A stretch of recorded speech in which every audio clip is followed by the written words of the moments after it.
नमस्कार प्रेक्षक हो, कसे आहात सगळे?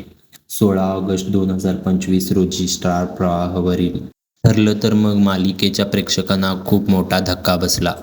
ज्योती चांदेकर यांनी पूर्णा आजीच्या भूमिकेतून प्रेक्षकांच्या मनात खास स्थान मिळवलेलं होतं.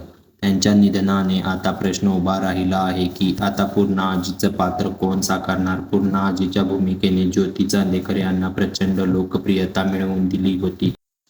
सेटवर त्या सर्वांच्या लाडक्या होत्या. त्यांचा प्रदीर्घ अभिनय अनुभव असूनही त्यांना गर्व नव्हता. विशेषतः त्यांचं आणि अभिनेत्री जुई गडकरी यांचं खास नातं होतं.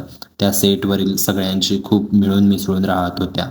आता पूर्णा आजीच्या भूमिकेत नवीन अभिनेत्री कोण येणार हा प्रश्न सगळ्यांना पडलेला आहे.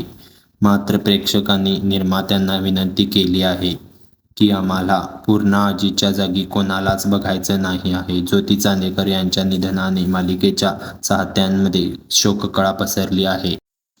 पण अखेर पूर्णा आजीच्या भूमिकेसाठी नवीन कलाकार म्हणजेच उषा नाडकर्णी यांची निवड झाल्याचं सूत्रांकडून समोर आलेलं आहे. पूर्णा आजीच्या पात्रासाठी उषा नाडकर्णी यांची निवड तुम्हाला योग्य वाटते का ते तुम्ही कमेंट बॉक्समध्ये सांगा. तसेच माझ्या चॅनलला सबस्क्राईब करायला विसरू नका. धन्यवाद.